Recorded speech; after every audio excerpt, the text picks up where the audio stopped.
That's a nice shade. Basic black. If you hadn't made me plug it in, this would never have happened. The Dick Van Dyke Show wasn't just a sitcom. It was a revolution disguised as middle-class normalcy. A show where laughter masked real pain and perfect marriages hid broken trust. But behind the pratfalls and the witty banter, nothing was simple. The star nearly destroyed himself. The network almost canceled it weekly, and one secret almost ended everything. These are 20 secrets about the Dick Van Dyke Show, hidden for decades. And the bonus? A prop that vanished and became worth more than anyone imagined. Number 20. The show was rejected by every network, multiple times. Rosemary, Maury Amsterdam, Larry Matthews, and Mary Tyler Moore. Philosophical. How about it's better, get this, it's better to ride 1 block in a Rolls Royce than to walk 5 miles. Carl Reiner created the Dick Van Dyke Show based on his own life as a writer for Sid Caesar, but getting it on television nearly destroyed him. He pitched it everywhere. CBS passed. ABC laughed him out of the room. NBC said, maybe, then changed their minds.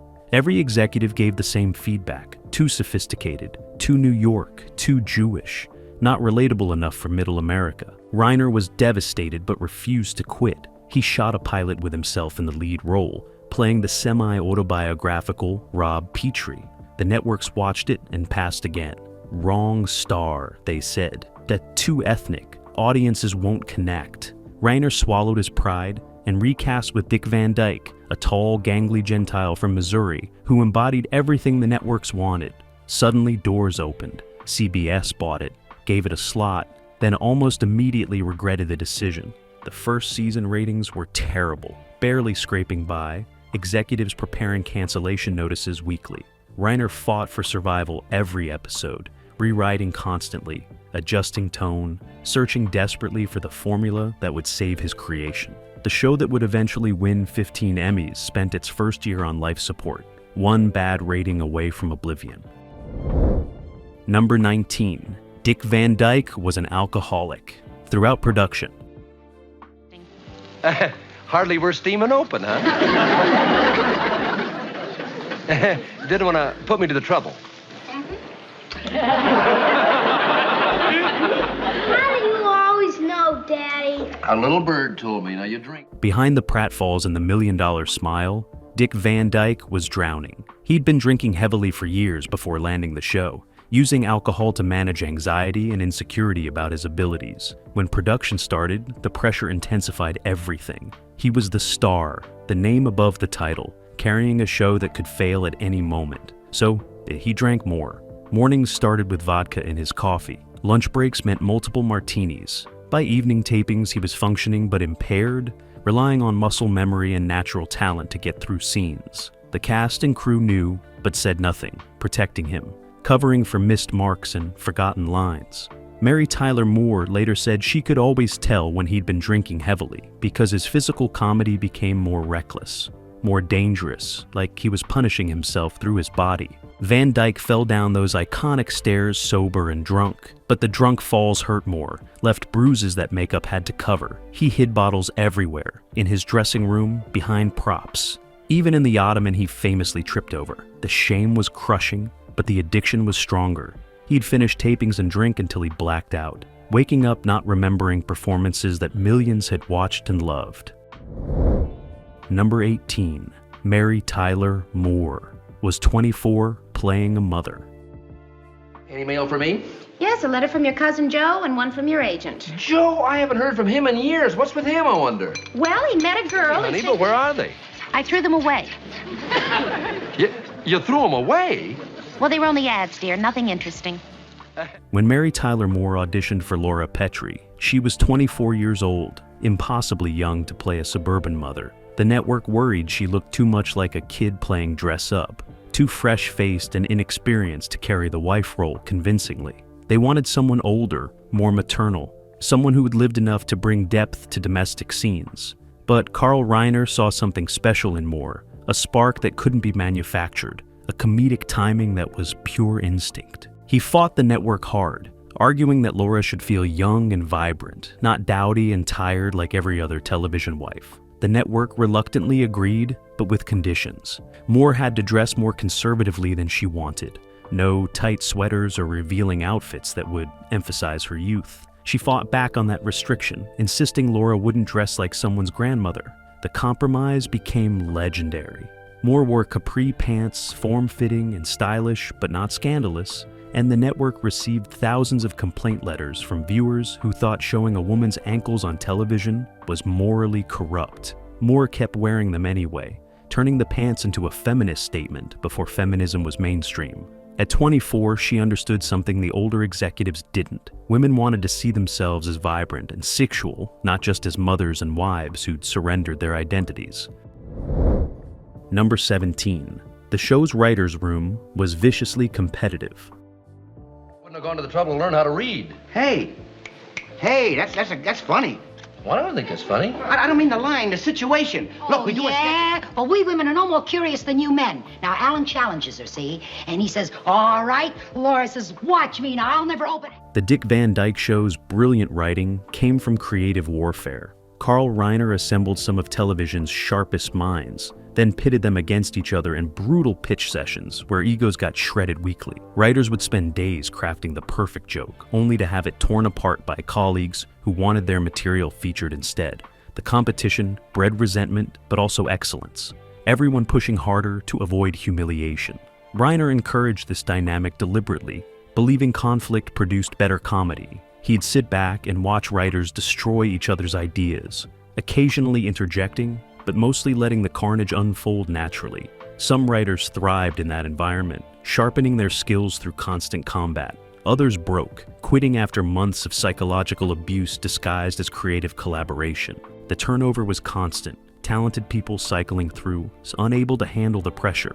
But those who survived became legends, their names appearing on credits for decades of future hits. The price was their mental health and personal relationships. Multiple writers developed drinking problems. Marriages collapsed. Friendships ended over disputed joke credits. But the scripts were brilliant, tight and clever, and layered with subtext that elevated sitcom writing permanently. The show that looked effortlessly funny was built on suffering its creators rarely acknowledge publicly. Number 16. Rose Marie hated Mary Tyler Moore for years. Sounds like it's gift time. Let's see, what are Laura's weaknesses? Furs, jewelry, candy, cash? Sure, already. Yeah, he's right. How about a 15-pound box of hair? Well, hair is good. Rose Marie was a veteran performer with decades of experience when Mary Tyler Moore joined the cast as an unknown. The resentment was immediate and intense. Rose Marie felt Moore got preferential treatment, better storylines, more screen time, all because she was young and beautiful, while Rose Marie was older and relegated to comic relief. The bitterness poisoned their relationship for the entire first season. They'd barely speak between takes, communicating only when absolutely necessary. The tension so thick, the crew worked around it carefully. Rose Marie would make cutting remarks about Moore's inexperience, loud enough for everyone to hear, but vague enough to maintain plausible deniability. Moore, for her part, tried to stay professional, but the constant hostility wore her down. She'd cry in her dressing room after particularly brutal exchanges, questioning whether she belonged on the show at all. Carl Reiner had to intervene multiple times, sitting both women down and demanding they work it out for the good of the production. The breakthrough came during a physical comedy scene where Moore hurt herself badly. Rose Marie rushed to help without thinking, her performer instincts overriding personal animosity. After that, something shifted. They weren't friends exactly, but the active hostility faded into professional respect. Years later, Rose Marie admitted she'd been jealous and cruel, that Moore had done nothing wrong except exist as competition. Number 15. Dick Van Dyke did all his own stunts, despite serious injuries. All I said was hi, Richie. Sure, you can afford to say hi, Richie. You don't have to clean up after him. Laura! Richie, dear, say Never mind, goodnight. Mommy. You're going to have to talk to that boy. Dick Van Dyke's legendary physical comedy came at tremendous personal cost. He refused stunt doubles, insisting on performing every pratfall, every trip over the ottoman, every collision with furniture himself. The injuries accumulated rapidly. He broke his nose twice in the first season alone, once smashing face first into a door that didn't open as scripted, another time misjudging a fall and hitting the coffee table full force. His ribs cracked so many times he lost count, the pain constant but manageable with pills and alcohol. His knees deteriorated from repeated impacts, cartilage grinding away until he could barely walk some mornings. The show's insurance company begged him to use stunt performers for the dangerous stuff, but Van Dyke wouldn't hear it. He believed the comedy worked because audiences knew it was really him suffering, that substituting someone else would break the connection. So he kept falling, kept smashing into things, kept pushing his body past reasonable limits. Between his drinking and the physical abuse,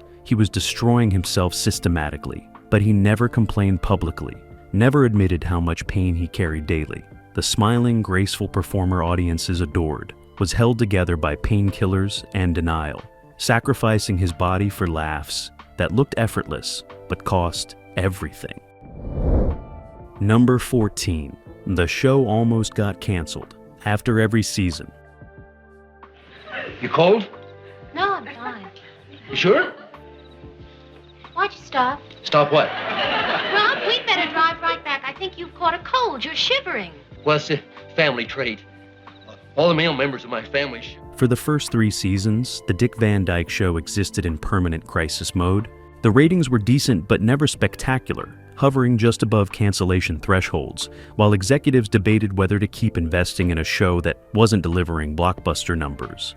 Every season finale was written as a potential series finale, Carl Reiner never knowing if he'd get another chance. The cast lived with constant anxiety, unable to plan futures or commit to other projects because renewal always came at the last possible moment. CBS would wait until the absolute deadline, watching summer rerun ratings and advertiser interest before making decisions. The uncertainty was torture. Dick Van Dyke later said, "Those years took a decade off his life, the stress compounding his drinking problem." Mary Tyler Moore developed stress-related insomnia, going days without sleeping properly, her performance suffering until she started taking pills to manage it. The breakthrough came in season 4 when the show finally cracked the top 20, proving it could compete with broader comedies. But even then, CBS remained skeptical, believing the show was too smart for its own good, that its sophisticated humor limited its audience. The threat of cancellation never completely disappeared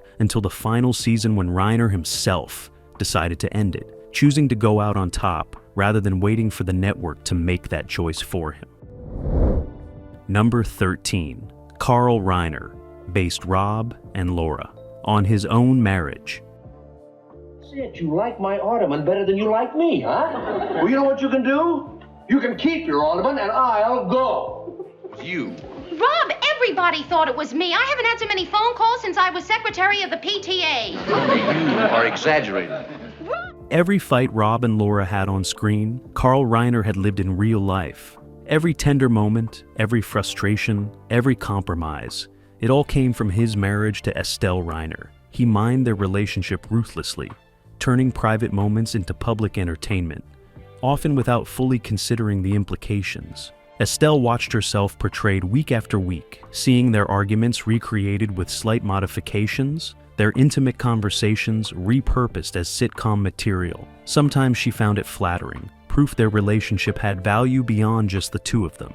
Other times she felt violated, exposed, like Carl was selling their privacy for ratings. They fought about it constantly. Estelle would demand he stop using specific stories, moments too personal or painful to share with millions. Carl would agree, then do it anyway, unable to resist material that worked too perfectly. The rest of the writing staff learned to recognize which episodes came from fresh marital conflict, because Carl would arrive looking exhausted and guilty, pitching scenarios with too much specific detail to be invented. The show's realistic portrayal of marriage, what critics praised as groundbreaking honesty, came from one man sacrificing his wife's comfort for artistic authenticity. Decades later, Estelle admitted she resented it at the time, but eventually made peace with being immortalized as Laura Petrie, the role that millions of women saw as aspirational. Number 12. Maury Amsterdam wrote most of his own jokes. Hey, fellow geniuses, did you read the reviews? Boy, the critics loved the sketch. They raved. They said we were brilliant, brilliant. And we deserve all the boss right now and get a big fat raise, and we... Maury Amsterdam didn't trust the writer's room to make him funny enough. He'd been a successful comedian for decades before joining the show, building a reputation as one of the fastest joke writers in the business. When scripts arrived, he'd rewrite all his dialogue, replacing what the staff writers created with material he'd written himself or pulled from his massive archive of tested jokes. The writers hated it, feeling disrespected and undermined. They'd craft careful scenes with specific rhythms and character beats. Then Amsterdam would blow it all up, inserting one-liners that got laughs but disrupted the flow. Carl Reiner had to mediate constantly, trying to balance Amsterdam's legitimate talent against the writer's justified frustration. The compromise was messy. Amsterdam could rewrite his jokes, but had to maintain the scene structure and respect other characters' moments. He agreed reluctantly, still sneaking in unauthorized material whenever possible. The irony was, his instincts were usually right. His rewrites often got bigger laughs than the scripted versions, his decades of stage experience giving him comedic instincts the younger television writers couldn't match. But the process poisoned relationships. The writing staff never fully trusted him, always waiting for him to ignore their work. Amsterdam never apologized, believing his job was getting laughs by any means necessary. Collaboration be damned. Number 11. The show's portrayal of marriage was considered scandalous. Okay. Good morning, dear. Morning, honey. Sleep well? Mm-hmm. Any mail for me? Yes, a letter from your cousin Joe. Let's do what fighters do when a fight's over. What do they do? That. Fighters don't do that. I know, I lied. The Dick Van Dyke Show pushed boundaries television wasn't ready for, particularly in how it portrayed married sexuality. Rob and Laura slept in separate twin beds as network censors demanded, but the scripts constantly implied physical intimacy that made executives nervous.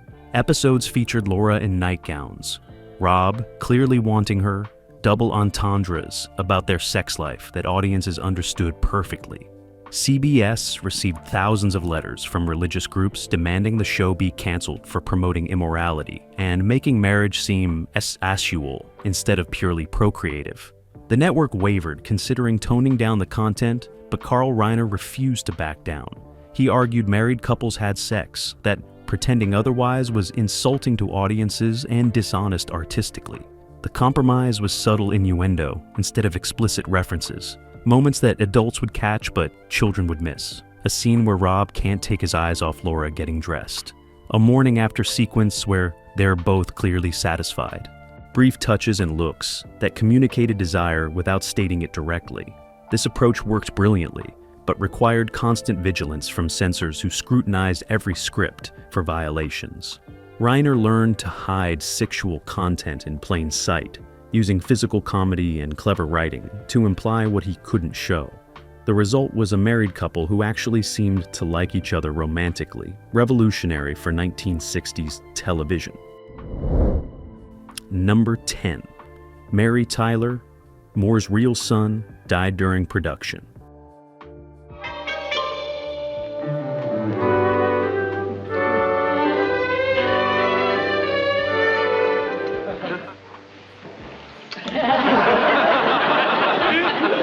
How do you always know, Daddy? A little bird. In 1980, years after the show ended, tragedy struck Mary Tyler Moore in a way that recontextualized her entire performance. Her only son died from an accidental self-inflicted gunshot wound at 24 years old, the same age Moore had been when she started playing Laura Petrie. But what few people knew was that Moore had been struggling with her son's problems throughout the show's run. He'd had behavioral issues from childhood, difficulties that Moore tried to manage while maintaining her career and public image. The guilt was crushing. Every hour she spent at the studio was an hour not with him. Every laugh she delivered on camera was a moment her real family was falling apart. She'd arrive at rehearsals having spent the night arguing with her son, then transform into the perfect television wife who had everything figured out. The compartmentalization required was inhuman but necessary. The show couldn't stop for her personal crisis. Productions don't pause for broken hearts or troubled children. So, Moore pushed it down, buried the pain, and performed brilliantly while dying inside. Cast members later said they had noticed her distraction, but attributed it to professionalism and focus, never imagining the reality. When her son died, decades of suppressed grief erupted. Moore spent years in therapy, processing the loss and the guilt, wondering if her career had cost him the attention that might have saved him. Number 9. The Ottoman That Tripped. Dick Van Dyke was cursed. Dick Van Dyke. Rosemary, Maury Amsterdam, Larry Matthews, and Mary Tyler Moore. The Ottoman became legendary for tripping Dick Van Dyke in the opening credits, but what audiences didn't know was how many real injuries it caused. The bit was supposed to be controlled, Van Dyke falling gracefully in a practiced move he'd rehearsed dozens of times. But the Ottoman had a mind of its own. Its weight and position shifted slightly between takes, making the physics unpredictable. Van Dyke would approach it the same way every time, but the fall would land differently, sometimes harder than intended. He sprained both ankles at various points, wrenched his back so badly he needed traction, and once hit his head hard enough to see stars. The crew started calling it cursed, refusing to move it without acknowledging its power first. Superstitious grips would tap it 3 times before adjusting its placement. Someone left offerings on it between filming days, cookies and cigarettes, like it was a temperamental god demanding tribute. The worst incident came during season 3 when Van Dyke caught his foot wrong and tore ligaments in his knee, an injury that required surgery and forced production to shut down for 2 weeks. When he returned, limping and heavily medicated, the first thing he did was trip over that Ottoman again, proving his commitment or his insanity, depending on who you asked. Number 8. Carl Reiner. Fired writers. For being too funny. The question. I said, how does your throat feel? Oh, it feels fine. I think we'd have a... That's a nice shade. Basic black. If you hadn't made me plug it in, this would never have happened. Carl Reiner made a bizarre discovery early in production. Some writers were too talented for their own good, crafting jokes so clever and sophisticated they made the show feel unbalanced. He needed consistency, a steady flow of quality material that served the ensemble rather than showcasing individual brilliance. When certain writers delivered scripts that were too sharp, too densely packed with comedic innovation, Reiner would thank them and let them go. It wasn't about quality control in the traditional sense. It was about maintaining a specific rhythm and tone that couldn't survive wild variations in comedic style. The fired writers were devastated and confused, told they were too good at their jobs to keep them. Some thought Reiner was joking, a prank in poor taste. But he was deadly serious, explaining that the show needed workaday excellence, not bursts of genius that would make other episodes feel mediocre by comparison. The decision was ruthless but strategically sound. The Dick Van Dyke Show maintained remarkable consistency across its run, never suffering the peaks and valleys that plagued other sitcoms. But it came at the cost of talented people whose careers were derailed by being exceptional when good enough was required. Years later, Reiner admitted the firings haunted him, wondering how many brilliant careers he'd stunted by prioritizing uniformity over innovation. Number 7. The show was filmed out of sequence to hide pregnancies. Oh, don't pamper it. Put your weight on it, that's right. Positively. Oh, that hurts. Huh? Oh, here, Ross. Here. Huh? Dyke, I can't use that as body grab. Mary Tyler Moore got pregnant during season 2, and the network panicked. Laura Petrie couldn't be pregnant because it would limit storylines and age the character in ways that threatened the show's dynamic. But Moore was showing, her body changing in ways the wardrobe couldn't hide indefinitely. So the production team made a radical decision.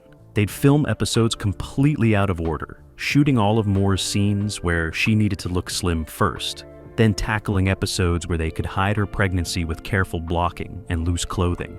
The scheduling nightmare this created was extraordinary. Actors had to track multiple timelines simultaneously, remembering which version of their character they were playing in any given scene.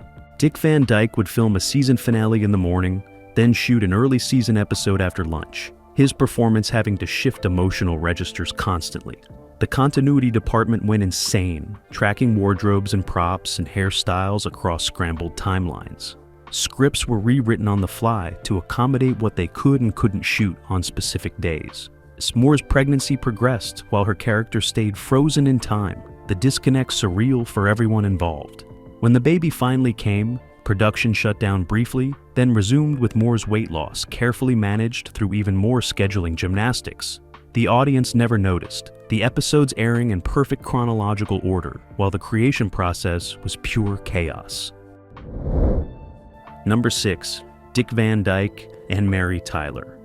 Moore never socialized. Offset. Go downtown. Oh, I was just in the neighborhood shopping. I thought I'd come in and say hello. Oh, hello. Hello. Hey, honey, you know, I've been thinking. Smells so good I can smell it down here.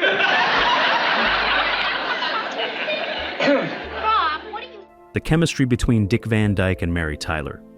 Moore was electric on screen, so convincing that audiences assumed they must be close friends in real life.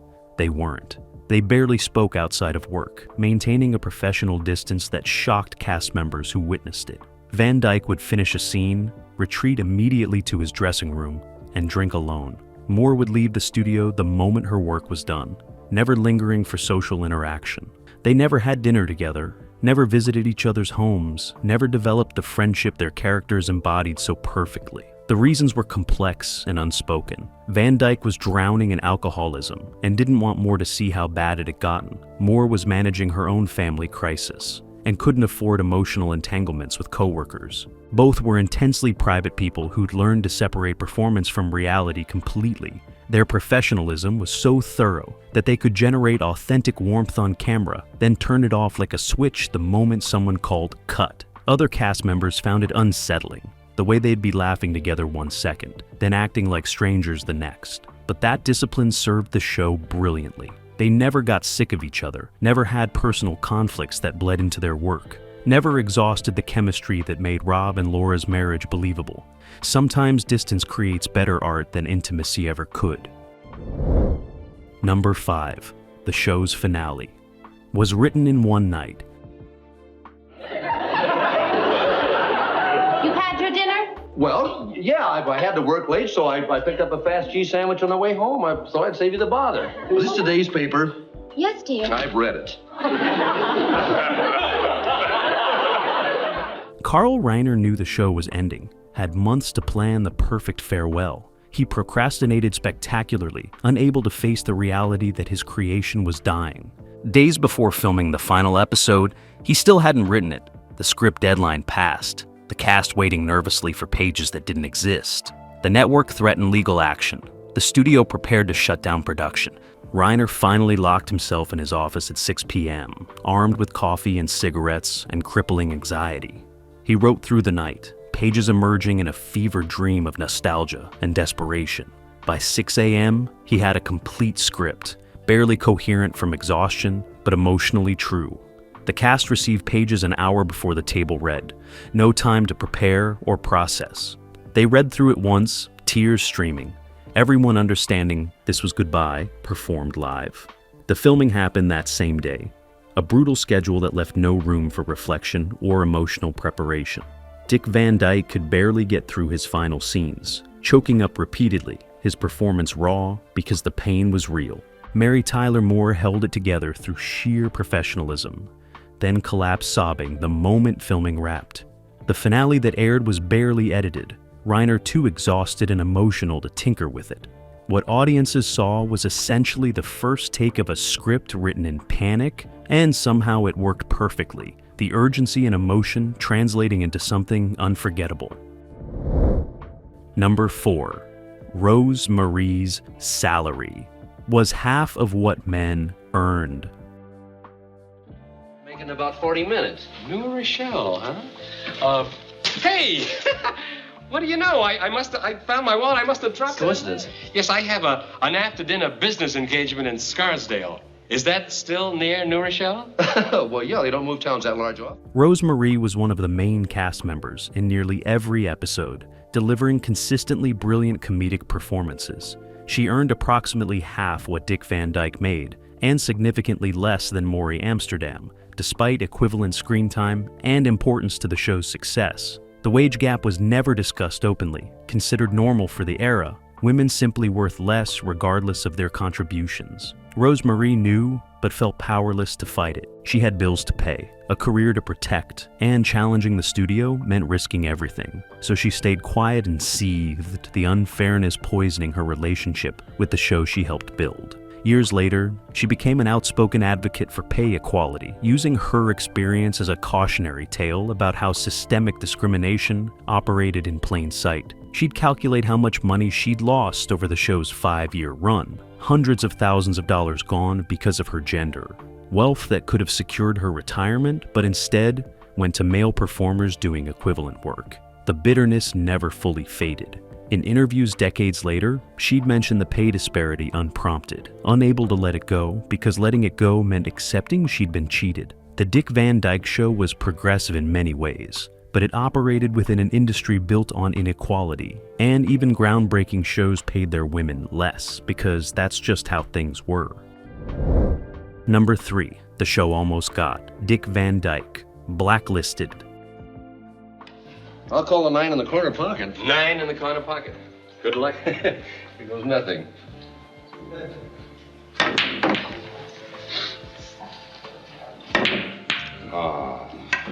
Okay, your shot, Blackie.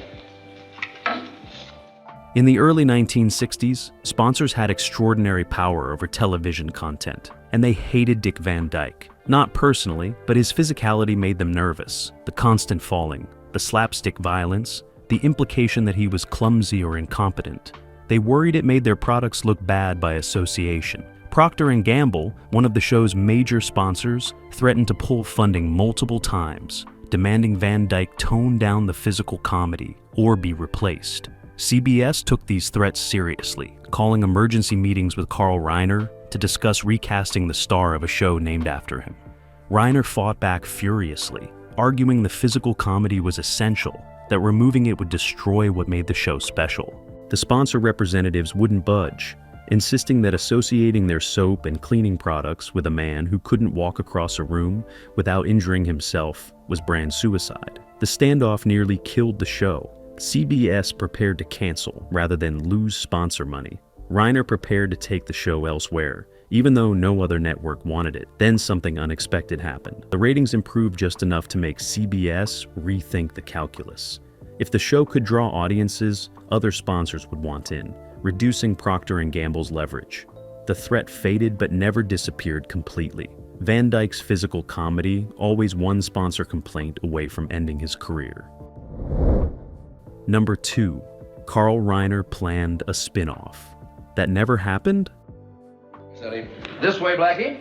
Are you really as good as she says you are? I'll let my pool cue speak for me. This way, pigeon. I'm so stupid.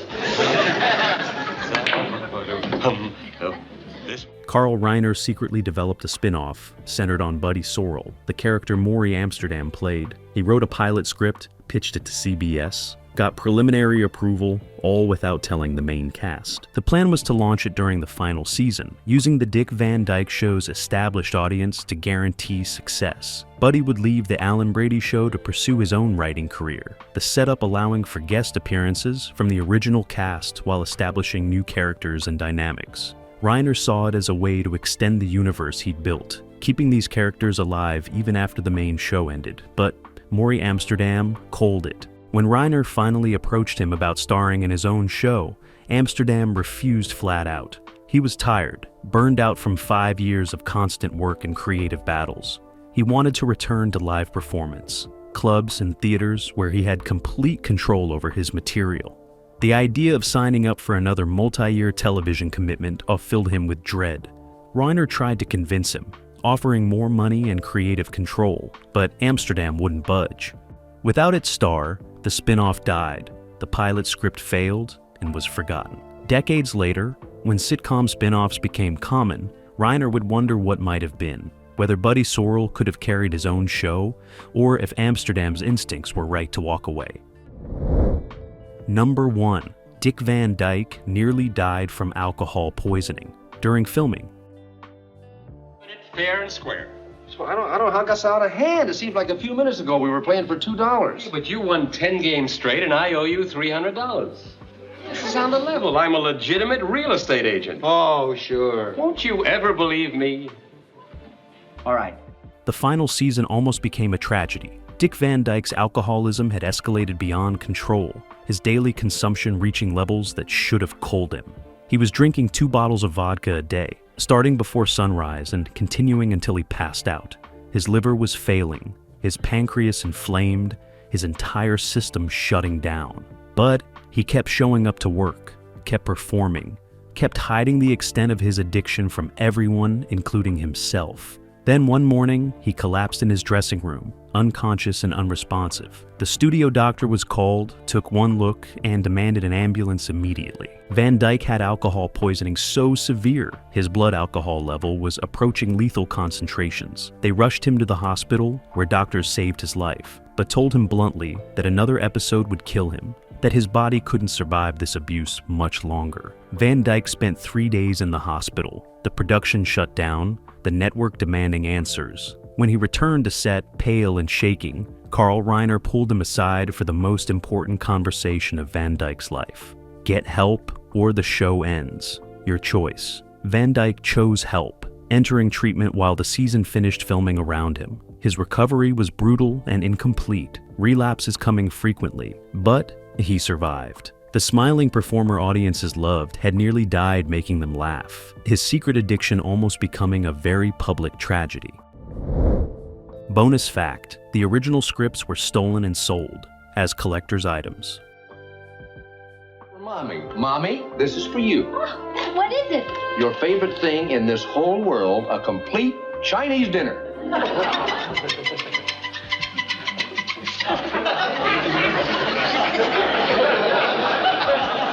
Years after the show ended, the original scripts started appearing at auctions and collector shows, selling for thousands of dollars each. These weren't copies or reproductions. They were the actual working scripts Carl Reiner and the cast had used during production, complete with handwritten notes, revisions, and personal annotations. CBS investigated and discovered someone had been systematically stealing them from studio archives, smuggling out pieces of television history to sell on the black market. The thief was never caught, but over 50 original scripts disappeared, representing millions in lost historical value. Collectors who'd purchased them in good faith suddenly owned stolen property, their investments worthless if provenance was questioned. Some scripts surfaced in private collections decades later, owners dying and heirs discovering treasures they didn't know existed. A script from the pilot episode sold in 2012 for over $30,000. The buyer later discovering it was stolen property that CBS had legal right to reclaim. The mess created a gray market where Dick Van Dyke Show scripts exist in limbo, impossible to verify as legitimate or stolen. Carl Reiner tried buying back scripts he'd personally annotated, wanting to preserve his creative process, but couldn't compete with wealthy collectors. Somewhere out there, pieces of television history sit in private vaults, locked away from scholars and fans, stolen goods transformed into investment assets. The Dick Van Dyke Show didn't just entertain, it survived chaos, addiction, and inequality to become television legend, proving that perfect surfaces hide imperfect truths. If these secrets shocked you, hit like, subscribe, and tell us in the comments which fact you never knew. Because in a world of forgotten sitcoms, only one taught us that laughter costs more than anyone watching could ever imagine. Forever.